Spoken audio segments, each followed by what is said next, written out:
Assalamualaikum warahmatullahi wabarakatuh. Perkenalkan, saya Sinelsia dari kelas 3A Administrasi Negara. Bab 5 yaitu Sistem Pembinaan Karir. Dalam UU nomor 8 1974 JO UU nomor 43/1999 yaitu A. Pembinaan PNS dilaksanakan berdasarkan sistem prestasi kerja dan sistem karir, dititik beratkan kepada sistem prestasi kerja. Sistem prestasi kerja yaitu terdapat sistem kepegawaian untuk pengangkatan seseorang dalam suatu jabatan didasarkan atas kecakapan dan prestasi yang telah dicapai. Yang kedua, sistem karir. Sistem kepegawaian untuk pengangkatan pertama seseorang didasarkan atas kecakapan. Dalam pengembangan lebih lanjut, maka pengalaman, kesetiaan, pengabdian, dan syarat-syarat objektif lainnya turut menentukan. Dalam sistem karir dimungkinkan naik pangkat tanpa ujian jabatan dan pengangkatan dalam jabatan berdasarkan jenjang jabatan yang telah ditentukan. Manajemen pegawai negeri sipil. Manajemen PNS adalah keseluruhan upaya-upaya untuk meningkatkan efisiensi, efektivitas, dan derajat profesionalisme penyelenggaraan tugas. Fungsi dan kewajiban kepegawaian yang meliputi perencanaan, pengadaan, pengembangan kualitas, penempatan, promosi, penggajian, kesejahteraan, dan pemberhentian. Nomor 97 tahun 2000 dan PP nomor 54 tahun 2003. Jumlah dan susunan pangkat PNS yang diperlukan dalam suatu satuan organisasi negara untuk mampu melaksanakan tugas pokok dalam jangka waktu tertentu, yaitu A. Tujuan formasi, agar dalam satuan organisasi negara dimaksud dapat mempunyai jumlah dan mutu pegawai sesuai dengan beban kerja yang diperlukan. B. Dasar penyusunan formasi. Formasi disusun berdasarkan yang pertama yaitu analisis kebutuhan dan penyediaan pegawai, yang kedua sesuai dengan jabatan yang tersedia, yang ketiga dengan memperhatikan norma, standar, dan prosedur yang ditetapkan oleh pemerintah. Harus dilakukan oleh suatu satuan organ. Dalam melakukan analisis kebutuhan didasarkan pada yang pertama, jenis pekerjaan. Macam pekerjaan yang harus dilakukan oleh suatu satuan organisasi dalam melaksanakan tugas pokoknya dan dikelompokkan dalam jenis pekerjaan bersifat umum, pekerjaan mengetik, dan jenis pekerjaan yang bersifat khusus, memeriksa perkara penelitian perawatan orang sakit. Yang kedua, sifat pekerjaan. Dalam menentukan sifat pekerjaan dapat ditinjau dari beberapa sudut. Misalnya, sudut waktu kerja, sudut pemusatan perhatian, sudut risiko pribadi yang mungkin timbul dalam melaksanakan pekerjaan, dan lain-lain. Yang paling berpengaruh dalam penentuan formasi adalah tinjauan dari sudut waktunya. Yang ketiga, analisis beban kerja dan perkiraan kapasitas seorang PNS dalam jangka waktu tertentu. Perkiraan beban kerja dari masing-masing satuan organisasi dapat dilakukan berdasarkan perhitungan atau berdasarkan pengalaman. Yang keempat, prinsip pelaksanaan pekerjaan. Hal ini sangat besar pengaruhnya dalam menentukan formasi. Jenis formasi PNS terdiri dari yang pertama, formasi PNS pusat, yang kedua, formasi PNS daerah yang terdiri dari formasi PNS daerah provinsi, formasi PNS daerah kabupaten, dan formasi PNS daerah kota. Penetapan formasi PNS. Yang pertama, formasi PNS pusat. Setiap tahun anggaran ditetapkan oleh menteri yang bertanggung jawab di bidang pendayagunaan aparatur negara setelah mendapat pertimbangan kepala BKN. Formasi PNS daerah.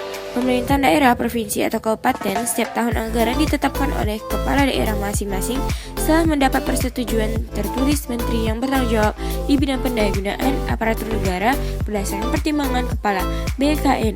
Penetapan dan persetujuan formasi PNS pusat dan formasi PNS daerah dilakukan berdasarkan usul dari yang pertama PPK pusat dan PPK daerah yang dikoordinasikan oleh gubernur. Pengumuman harus diumumkan seluas-luasnya melalui media massa yang tersedia, bentuk nanya yang digunakan, sehingga pengadaan PNS diketahui oleh umum. Dalam pengumuman harus dicantumkan jumlah dan jenis jabatan yang lowong, kualifikasi pendidikan yang dibutuhkan, syarat yang harus dipenuhi oleh setiap pelamar, alamat dan tempat lamaran ditujukan, batas waktu pengajuan surat lamaran, waktu dan tempat seleksi, dan lain-lain yang dianggap perlu. Pengadaan PNS PP 98 tahun 2000 dan PP nomor 11 tahun 2002. Keputusan KABKN nomor 11 tahun 2002. Proses kegiatan mengisi formasi yang lowong mulai dari perencanaan, pengumuman, pelamaran, penyaringan sampai dengan pengangkatan menjadi PNS.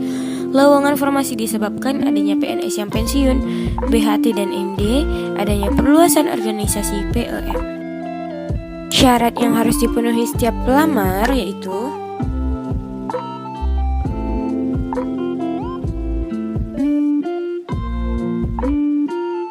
pengangkatan CPNS pada prinsipnya tidak boleh melebihi usia 35 tahun dengan ketentuan telah mengabdi kepada instansi pemerintah sekurang-kurangnya 5 tahun secara terus-menerus sebelum PP nomor 11 tahun 2002 atau 17 April 2002 dan masih melaksanakan tugas pada instansi tersebut. Pengangkatan tersebut dilakukan berdasarkan kebutuhan khusus dan dilaksanakan secara selektif serta tidak boleh melebihi usia 40 tahun. Pelamaran. Lamaran ditulis dengan tulisan tangan sendiri ditujukan kepada pejabat, pembina kepegawaian instansi yang bersangkutan. Dalam surat lamaran harus dilampirkan fotokopi STBB atau ijazah yang telah disahkan oleh pejabat yang berwenang, kartu tanda pencari kerja dari Depnaker atau Disnaker, pas foto menurut ukuran dan jumlah yang ditentukan. Pada tahap penyaringan yaitu adanya yang pertama pemeriksaan administratif, yang kedua panitia ujian, yang ketiga tugas panitia ujian, yang keempat materi ujian, yang kelima ujian, yang keenam pengumuman pelamar yang diterima. Pengangkatan sebagai CPNS yaitu meliputi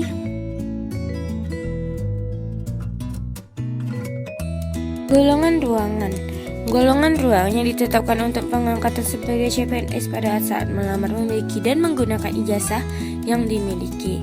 Ijazah lain yang setara dengan ijazah dokter, apoteker, ada ijazah yang dikeluarkan oleh PT yang bobot untuk memperolehnya setara dengan ijazah dokter, apoteker S2. Penetapan kesetaraannya dilaksanakan oleh Menteri yang bertanggung jawab di bidang pendidikan nasional. Ijazah yang diperoleh oleh sekolah atau perguruan tinggi di luar negeri hanya dapat dihargai apabila telah diakui dan ditetapkan penyetaraannya dengan sekolah atau perguruan tinggi di Indonesia yang ditetapkan oleh Menteri yang bertanggung jawab di bidang pendidikan nasional.